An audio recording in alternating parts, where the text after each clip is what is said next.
إن الحمد لله الأكرم الذي خلق الإنسان وكرم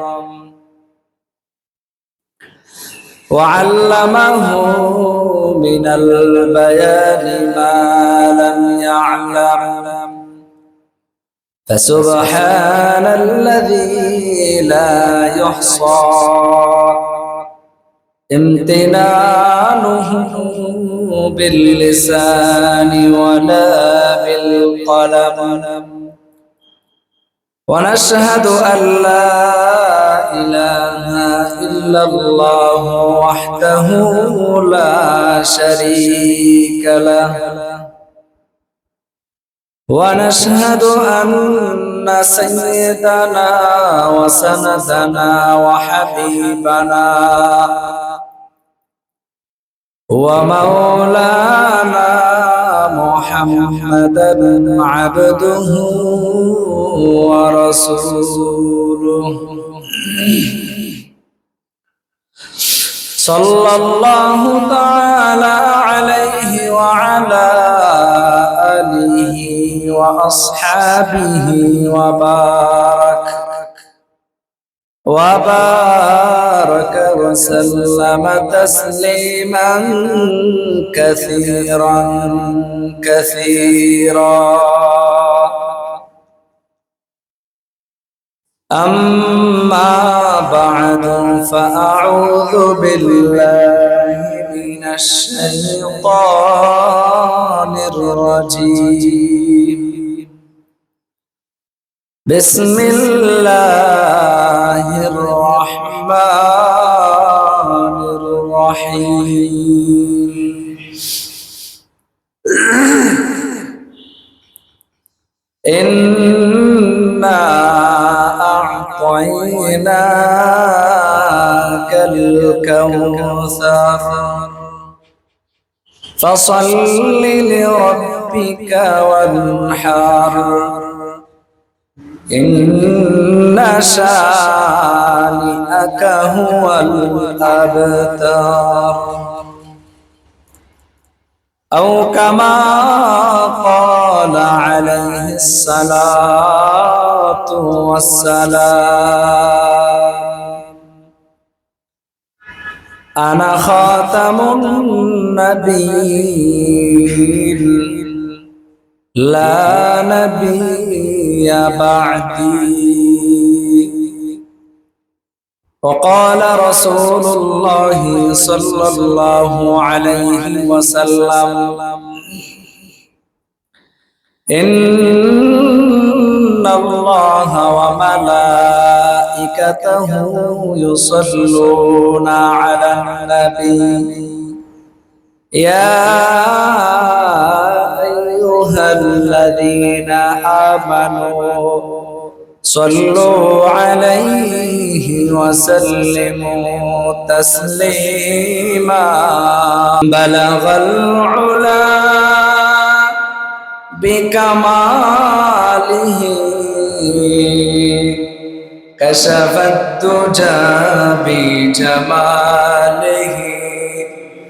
حسنت جميع خصاله صلوا عليه وآله سبحانك لا علم لنا إلا ما علمتنا إنك أنت العليم الحكيم رب اشرح لي صدري ويسر لي أمري واحلل عقدة من لساني يفقه قولي الحمد لله আল্লাহ জাল্লা শানুহু আম্মা নওয়াহুর দরবারে লক্ষ কোটি শুকর ও সুজুদ যেই মহান রব্বুল আলামিন আমাদেরকে পবিত্র জুমার দিন জুমার নামাজ আদায়ের উদ্দেশ্যে এই মসজিদে আসার এবং বসার মতো কুরআন ও হাদিস থেকে কিছু কথা বলা এবং শোনার মতো তৌফিক দিয়েছে। সকলে বলে আলহামদুলিল্লাহ। আমি আপনাদের সম্মুখে কোরআনে কারীম থেকে ছোট্ট একখানা সূরা পাঠ করেছি, যে সূরাটি প্রসিদ্ধ, আমরা সবাই পারি, সূরা কাউসার। এবং আল্লাহর হাবিব সাল্লাল্লাহু আলাইহি সাল্লামের একখানা হাদিস মোবারক পাঠ করেছি। এই আয়াত এবং হাদিসকে সামনে রেখে কিঞ্চিত আলোচনা করব ইনশাআল্লাহ। তো আমরা সবাই জানি আল্লাহ রাব্বুল আলামিন আমাদের জন্য কোরআন নাযিল করেছেন, কোরআন আমাদেরকে দিয়েছেন। এই কোরআনের ভিতরে 114টি সূরা রয়েছে। তার মধ্য থেকে অসংখ্য বিধি বিধান, হুকুম আহকাম, তারপরে বিভিন্ন মাসলা মাসায়েল, বিভিন্ন নবীদের ঘটনা, বিভিন্ন সম্প্রদায়ের ঘটনা কোরআনের ভিতরে উল্লেখ করেছে পুরা কোরআন। কিন্তু দুইটা সূরা আছে, যেই দুইটা সূরা এবং ছোট এবং আমরা সবারই জানা আছে। সূরা কাউসার আর এক হলো সূরা ইখলাস। এই দুইটা সূরা কেন নাযিল করলেন? অর্থাৎ সূরা ইখলাস কুল হুয়াল্লাহ, এটা হলো আল্লাহ তাআলার শানে এলাহি, আর কাউসার শানে রিসালাত। বুঝছেন? কুল হুয়াল্লাহ সূরার ভিতরে আল্লাহর পরিচয়, আল্লাহর শান বুঝিয়েছেন। আর সূরা কাউসার, যে সূরা আমি আপনাদের সামনে পাঠ করেছি, এটার মধ্যে আল্লাহ সুবহানাহু ওয়া তাআলা তার বন্ধুর, তার হাবিবের শান রিসালাত বর্ণনা করেছেন। বলেন সুবহানাল্লাহ। এই কাউসার সূরাটা নাযিল কেন করলেন, কখন করলেন? আমরা সবাই জানি আল্লাহ নবী সাল্লাল্লাহু আলাইহি সাল্লামকে যেই সন্তান দিয়েছিলেন আল্লাহ রাব্বুল আলামিন, পুত্র সন্তান দুইজন দিয়েছিলেন, তারা কিন্তু কেউ দুনিয়াতে নাই, ছিল না। অর্থাৎ প্রাপ্ত বয়স্ক হওয়ার পূর্বেই আল্লাহ সুবহানাহু ওয়া তাআলা পয়গম্বর আলাইহিস সালাতু ওয়াস সালামের সন্তানদেরকে কি করেছেন? উঠিয়ে নিয়ে গেছেন। তো নবীজি যখন দুনিয়াতে আগমন করছেন বা রিসালাতের দায়িত্ব পেয়েছেন, তখন জামানাটা এমন ছিল, মূর্তি পূজক, অগ্নি পূজক, অর্থাৎ বর্বরতার যুগ। যে 600 বছর ভিতরে কোনো নবী রাসূলগণ আসে নাই, যার কারণে ওই জমানাটা একেবারে কি হয়ে গেছিল? গান্দা হয়ে গেছিল। তো স্বাভাবিকভাবে তখন গোটা দুনিয়ার মধ্যে আমার আপনার নবী রাহমাতুল লিল আলামিন দুনিয়াতে আগমন করলেন। তো এমনিতেই যখন তিনি তো ছোটবেলা থেকে বিশ্বস্ত, দায়িত্বশীল, সত্যবাদী ছিলেন, যখন থেকে রিসালাতের দায়িত্ব, নবুয়তের দায়িত্ব পেয়েছেন, তখন থেকে তিনি কি করলেন? আল্লাহর আদেশে তার দায়িত্ব পালনার্থে যখন এই কুরাইশ গোত্রকে, কাফেরদেরকে, এই মূর্তি পূজকদেরকে যখন ইসলামের দাওয়াত দিতে লাগলেন, তখন স্বাভাবিকভাবেই তারা শত্রু হবে বা আল্লাহর হাবিবের শত্রু হবে। এটাই কি স্বাভাবিক? যে সারা জিন্দেগি ভর আমাদের বাপ দাদারা করে আসছে, আমরা দেখে আসছি, পালন করে আসছি, এখন নতুন করে কি ধর্ম নিয়ে আসছে, ঠিক না? তো এই ছিল একটা কষ্ট, বেদনা। তো এর ভিতরে আল্লাহর হাবিব সাল্লাল্লাহু আলাইহি সাল্লাম বিয়ে করলেন, তার গর্ভ থেকে কন্যা সন্তানও আসলো, ছেলে সন্তানও আসলো। তো যখন ছেলে সন্তানদেরকে আল্লাহ সুবহানাহু ওয়া তাআলা নিয়ে গেলেন, দুনিয়া থেকে নিয়ে গেলেন। এই কাফের মুশরিকরা তো আল্লাহর নবীকে এমনিতেই গালাগালি করতে লাগলো, কষ্ট দিতে লাগলো, বিভিন্ন কথা বলতে লাগলো। যখনই দেখলেন তার সন্তানদেরকে আল্লাহ সুবহানাহু ওয়া তাআলা উঠাই নিয়ে গেছেন, তখন এই কাফের মুশরিকরা আরো বেশি করে আল্লাহর নবীকে কি করতে লাগলেন? গালি দিতে লাগলেন, অকথ্য ভাষা ব্যবহার করলেন, যে আটপুর, এই যে তার তো বংশধরই ঠিক নাই, এরকম কটু কথা বলতে লাগলেন। আবু জাহেল, উতবা, সাইবা, ওয়ালিদ বিন মুগীরা, আবু জাহেল, আবু লাহাব, এরা কি ছিল? মক্কার বড় বড় ব্যক্তিবর্গ ছিল, নেতা ছিল। তাদের মুখ থেকে এই সমস্ত বক্তব্য, এই সমস্ত কথা শোনার পর নবীজির মনে আঘাত লাগলো, কষ্ট লাগলো। তখন এই আল্লাহ সুবহানাহু ওয়া তাআলা কি করলেন? এই সূরা কাউসার নাজিল করলেন। কিভাবে নাজিল করার পূর্বে স্বপ্নের মাধ্যমে আল্লাহ তাআলা এই সূরার সুসংবাদ দিচ্ছেন, যখনই তারা অকথ্য ভাষায় গালিগালাজ করতে লাগলো। আল্লাহর রাসূল সাল্লাল্লাহু আলাইহি ওয়াসাল্লাম সাহাবায়ে কেরামদেরকে নিয়ে একটি মজমার মধ্যে বসে আছেন। মজমায় নিয়ে কোরআন হাদিসের কথা বলতে লাগলেন। এমত অবস্থায় রাহমাতুল লিল আলামিন নবী তন্দ্রাচ্ছন্ন হলেন। ওই বৈঠক অবস্থায়, তন্দ্রাচ্ছন্ন অবস্থায় তিনি কি করলেন? কিছুক্ষণ ধ্যানে থাকার পর ধ্যান থেকে মাথা উঠিয়ে বললেন, একটা মুস্কি হাসি দিলেন সাহাবায়ে কেরামের দিকে তাকিয়ে। আল্লাহর হাবিব তখন কি করলেন? সাহাবায়ে কেরামদেরকে জিজ্ঞাসা করলেন, তোমরা কি জানো আমি তন্দ্রাচ্ছন্নায় গিয়েছিলাম, তারপর হুট করে তোমাদের সামনে আমি মুস্কি হাসি দিলাম? সাহাবায়ে কেরাম বললেন, আল্লাহু আ'লামু ওয়া রাসূলুহু। সাহাবায়ে কেরাম বললেন, আল্লাহর নবী, আমরা কিভাবে বলবো, কিভাবে জানবো আপনি কি জন্য হাসি দিয়েছেন? আল্লাহর নবী বললেন, মক্কার কাফের মুশরিকরা আমাকে গালি দিতে লাগলো, আটকর বলতে লাগলো।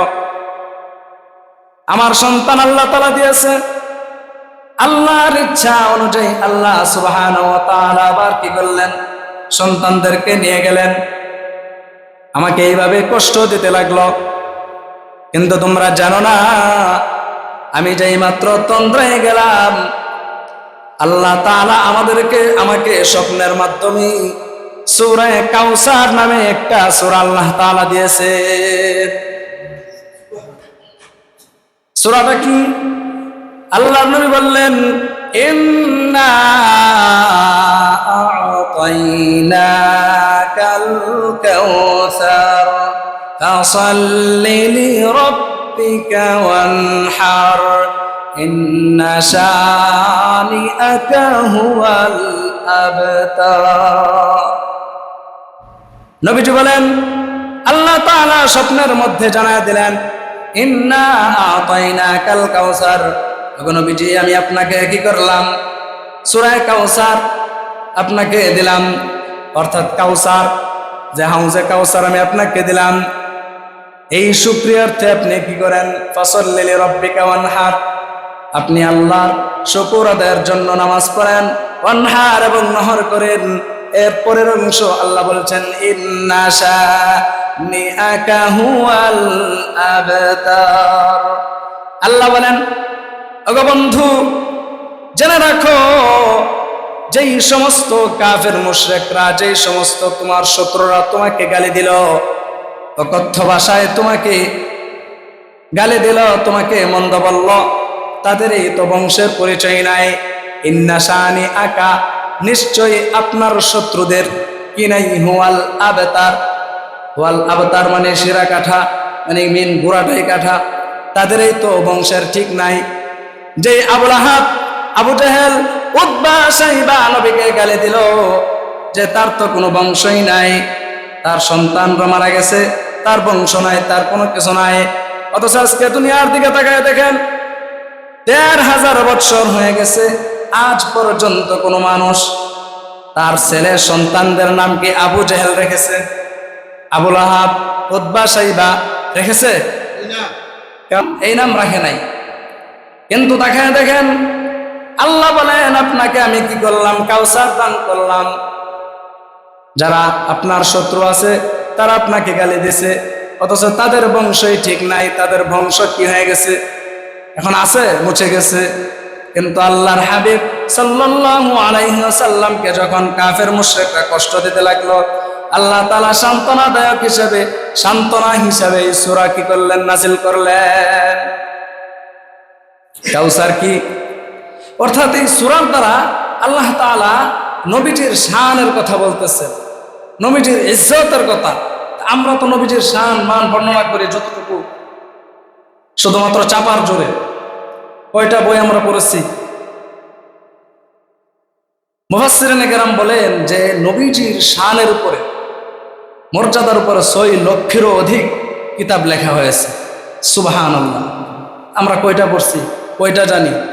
যতটুকু জানি, যতটুকু বলি, শুই না বলি, চাপার জোরে বলি, ঠিক কিনা? কিন্তু নবীজির শান মর্যাদা কেমন, এটা একমাত্র শুধুমাত্র আল্লাহ সুবহানাহু ওয়া তাআলা আমাদের চেয়ে ভালো জানেন কেমন দিচ্ছেন। তো এই সূরা কাউসার সান্ত্বনা দেওয়ার জন্য নাজিল করলেন। তো এই কাউসারটা কি? বুখারী শরীফের বর্ণনা।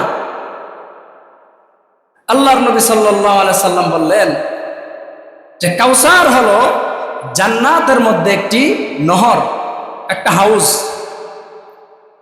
নবীজিকে যখন মেরাজের রাত্রে আল্লাহ সুবহানাহু ওয়া তাআলা ঊর্ধ্ব আকাশে গমন করিয়েছিলেন, তখন হাদিসের মধ্যে আসছে যে আমাকে হাউজে কাউসারও দেখানো হয়েছে। হাউজে কাউসারের চতুর্পাশে অসংখ্য অগণিত গম্বুজ রয়েছে, অর্থাৎ জান্নাতি একটি নহর, হাউস। তো এটা কত বড়?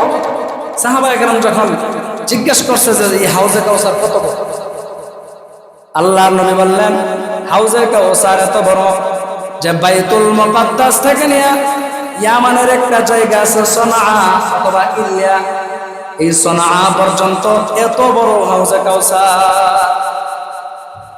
যেই হাউজে কাউসারের পানি খেলে কি হবে?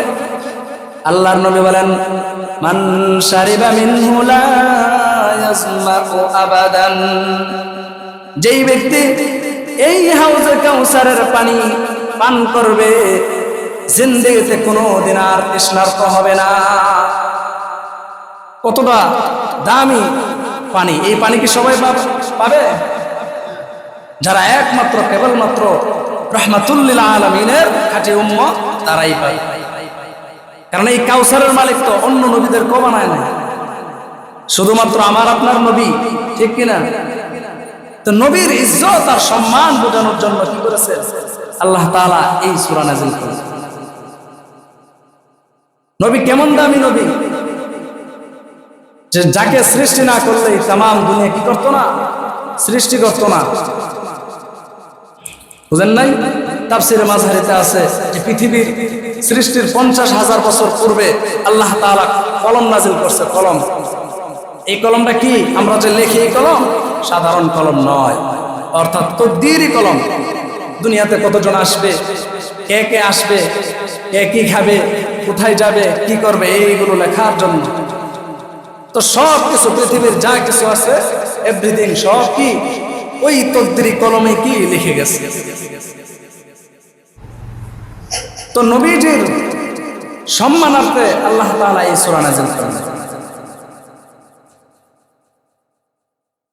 আল্লাহ তাআলা এই সূরা নাযিল করে বুঝাই দিলেন যে আমি তো কাউসার শব্দটা উল্লেখ করছি, নবীজির মান সম্মান কি শুধু কাউসারের মধ্যে সীমাবদ্ধ? অসংখ্য অগণিত নবী রাসূলকে আমি কি করলাম? এই মুআজিজা দিয়েছি। কিন্তু সমস্ত নবী রাসূলদেরকে যেই মুআজিজা দিয়েছি, সব মুআজিজা একত্রিত করলেও আমার আপনার নবীর মুআজিজার সমান কি হবে না। মুসা আলাইহিস সালাতু ওয়াস সালাম বগলের নিচে হাত দিলে আলো হয়ে যেত, লাইট হয়ে যেত। ঈসা আলাইহিস সালামকে আল্লাহ তাআলা মুজিজা দিয়েছেন যে কুম বিইজনিল্লাহ, আল্লাহর হুকুমে তিনি কি করতেন, কবর থেকে লাশ উঠিয়ে ফেলতেন। বুঝেন নাই? সমস্ত নবীদেরকে যেই মুজিজা দিয়েছে, আমার নবীকে, আপনার নবীকে সেই মুজিজা দিয়েছে। কিন্তু আমার নবী আপনার নবীকে যেই মুজিজা দিয়েছে, ওই মুজিজা আর কোন নবীকে দেয় নাই। দিছে? দেয় নাই। তো এটাই, ইন্না আ'তাইনাকাল কাউসার ফাসাল্লি লিরাব্বিকা ওয়ানহার ইন্না শানিআকা হুয়াল আবতার। যে আপনার যে শত্রু, তাদেরই কি নাই, বংশের ঠিক নাই। ১৫০০ বছর হয়ে গেছে, এখনো পর্যন্ত আল্লাহর হাবিব সাল্লাল্লাহু আলাইহি সাল্লামের নাম প্রত্যেকটা উম্মতে মুসলিমের মুখে মুখে আছে, আছে কিনা? কিয়ামত পর্যন্ত থাকবে। কিন্তু যারা শত্রু ছিল, গালি দিছে, তাদের কি বংশের পরিচয় আছে? এখন নাই। যারা মক্কা মদিনায় যায়, ওই আবু জাহেল, আবুল হাব, এদের বাড়ি আগে তালাশ করে। কি জন্য তালাশ করে? এদের বাড়ি এখন টয়লেট বানাইছে, নিচে 4 তলা, উপরে 4 তলা। কাহারও যদি হাগুনা আসে, কোথায় হলো ওখানে সাইরা আসে। যে নবীর শত্রুর বাড়ি, বুঝেন নাই? হ্যাঁ, সম্মান দেয় কে আর রাখে কে আর মারে? তো আল্লাহ তাআলা নবীকে এত ইজ্জত দিয়েছেন, এত সম্মান দিয়েছেন। কবি বলেন, হুসনে ইউসুফ দামঈ সায়াদ বাইদারি আজ খোবা হামাদার তনহারি। আল্লামা শেখ সাদি রহমাতুল্লাহ আলাইহি বলেন, ইউসুফ আলাইহিস সালাতু ওয়াস সালামকে দেখা মিশরের নারীরা হাত কেটেছে।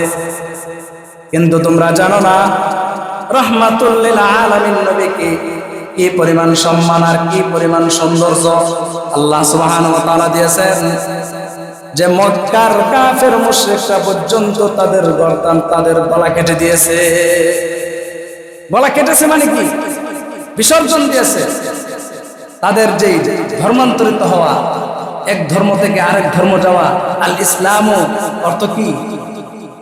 আমরা তো বলি ইসলাম অর্থ শান্তি, ভুল। আপনি লুগাত খুলেন, আল ইসলাম অর্থ কি? আত্মসমর্পণ করা, নিজেকে বিলীন করে দেওয়া। নবীর চেহারা, চরিত্র, সৌন্দর্য দেখে তাদের জীবনটাই নবীর জন্য বিলীন করে দিয়েছে। নবীজি কেমন সুন্দর ছিলেন? মাওয়াহিবুল লুদুনিয়া কিতাবের মধ্যে নিয়ে আসছেন, আমেনা, নবীজির মা আমেনা বলতেছেন যে আমার সন্তান যেদিন গর্ভে আসছে, যেদিন এই দুনিয়াতে আগমন করেছে, সুবে সাদেকের সময়, যে আকাশের মধ্যে লক্ষ লক্ষ তারকা আমার সন্তান পৃথিবীতে আসার আগেও ছিল, আসার পরেও থাকবে, আসছে এখনো থাকবে। কিন্তু আমার নবী, আমার সন্তান এত সুন্দর আর এত মর্যাদার অধিকারী, যে সুবহে সাদেকের সময় যখন আমার সন্তান দুনিয়ায় আগমন করেছে, ওই আকাশের অসংখ্য তারকাকে আমি এমন দেখেছি যে আমার ঘর থেকে আমি ধরে ফেলবো, এমন কাছাকাছি এসে গেছে। তো নবীজির এত সম্মান, এত সুন্দর চেহারা, যে নবীজির চেহারা দেখে অনেক কাফের বেদুইন মুসলমান হয়েছে, চরিত্র দেখে মুসলমান হয়েছে। তো আল্লাহর নবী সাল্লাল্লাহু আলাইহি সাল্লামের চেহারা এত সুন্দর।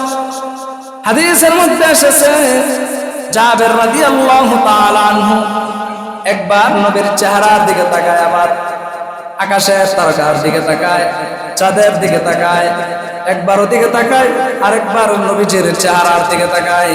সাহাবা একরাম জিজ্ঞেস করলেন, তুমি একবার নবীজির চেহারার দিকে তাকাও, আরেকবার আকাশের চাঁদের দিকে তাকাও, কে বুঝলা? বলতেছে জাবের রাদিয়াল্লাহু তাআলা আনহু বলতেছেন যে আমি একবার আকাশের চাঁদ দেখি, আবার জমিনে যে চাঁদ আছে ওই চাঁদকে দেখতেছি। তখন সাহাবা একরাম বললেন, কে বুঝলা? জাবের রাদিয়াল্লাহু তাআলা আনহু বলল, ওই আকাশে যে চাঁদ দেখা যায় ওই চাঁদের ভিতরে দাগ আছে, কিন্তু জমিনের মধ্যে যে চাঁদ আমি দেখতেছি ওই চাঁদের মধ্যে কোনো দাগ নাই। কত সুন্দর জল জল চেহারা। আম্মা জান আয়েশা রাদিয়াল্লাহু তাআলা আনহু একবার ঘরের ভিতরে কি করেছে, সুই হারিয়ে ফেলছে। তখন নবীজি ঘরে আসার পরে নবীজির চেহারা আলোকময়, এই চেহারার আলো দেখে ওই সুইটা হাতে নিছে। সুবহানাল্লাহ, এত সুন্দর চেহারা।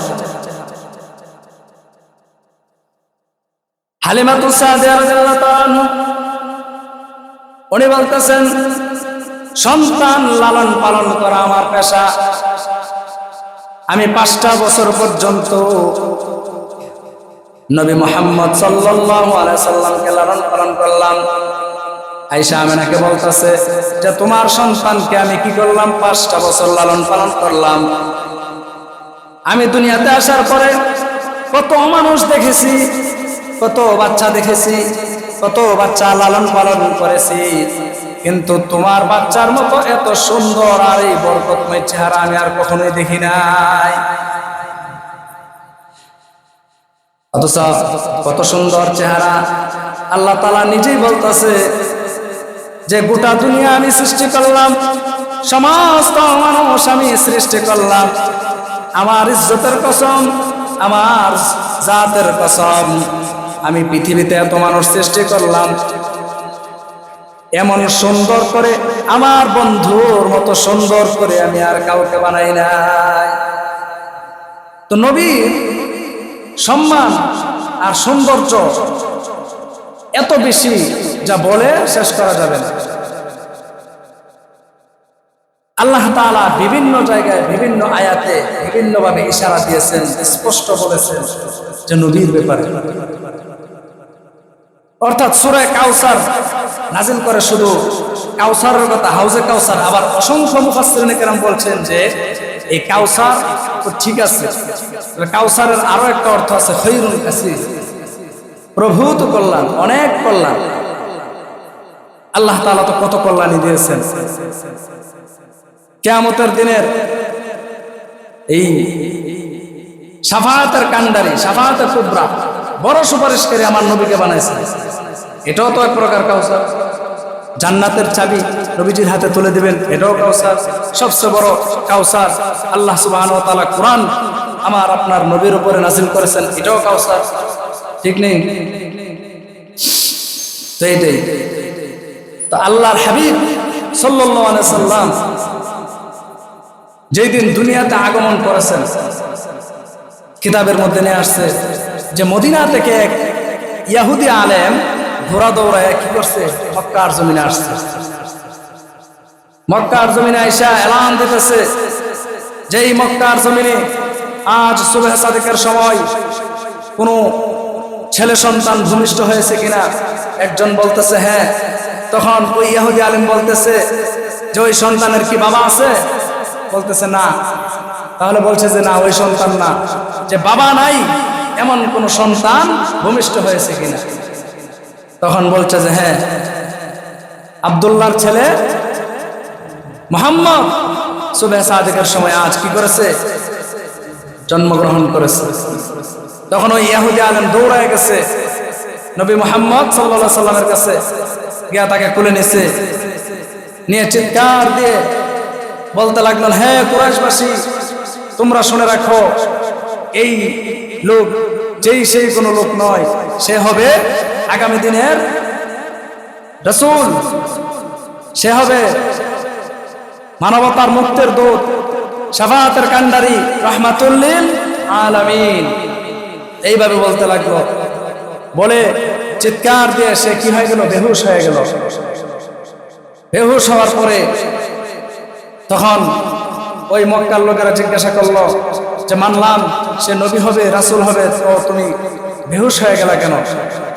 বলতেছে যে এই নবীর অপেক্ষায় ছিলাম, যে এই নবী যেহেতু সে তাওরাতের ইনজিলের আলেম ছিল, কারণ তাওরাত ইনজিলে আমার আপনার নবীর বর্ণনা পরিপূর্ণভাবে দেওয়া আছে। তো এক তাওরাতের অনুসারী এক ইহুদি এই তাদের কিতাব থেকে এই নবী মুহাম্মদ রাসূলুল্লাহ সাল্লাল্লাহু আলাইহি সাল্লামের নামকে মুছে দিয়েছে। যখন দেখলো কিতাবের মধ্যে 3 বার আছে, তখন সে ওই নামগুলো মুছে দিয়েছে। দিয়ে আয়েশা এক ইহুদি আলেমের কাছে বলতেছে যে আশ্চর্যজনক কাহিনী, যে নবী মুহাম্মদের নাম আমি 3 বার দেখার পর 3 বার কাটছি, কাটার পরে গিয়ে দেখি ওখানে 6 বার আবার উঠে গেছে। সুবহানাল্লাহ। 6 বার মুছছি, গিয়ে দেখি 9 বার উঠে আছে। এই ঘটনা বর্ণনা করার পর বলতেছে, হায় নির্বোধ, তুমি কি করতে লাগলা? যার পরিচয় তাওরাতের মধ্যে আছে, ইনজিলের মধ্যে আছে, এরকম যদি তুমি করতে থাকো তাহলে তাওরাতের মধ্যে মুহাম্মদ ছাড়া আর কোনো নামই থাকবে না। তো তাওরাতের মধ্যে কি আছে? আমার আপনার নবীর পরিচয় আছে, ইনজিলের মধ্যেও আছে। তো যেটা বলতেছিলাম, যে ইহুদি আলেম বেহুশ হয়ে গেল যে নবীকে দেখে, তখন জিজ্ঞেস করলো, আপনি বেহুশ হয়ে গেলেন কেন? নবী হবে মানলাম। তখন বলতেছে, আমরা ভাবছিলাম, অপেক্ষায় ছিলাম যে আমাদের গোত্র থেকে, আমাদের বংশ থেকে নবী আসবে, এই নবী শেষ নবী, আখিরি জামানার পয়গম্বর। কিন্তু দুঃখের বিষয় হলো সে আসছে ইসমাঈল আলাইহিস সালামের বংশধর।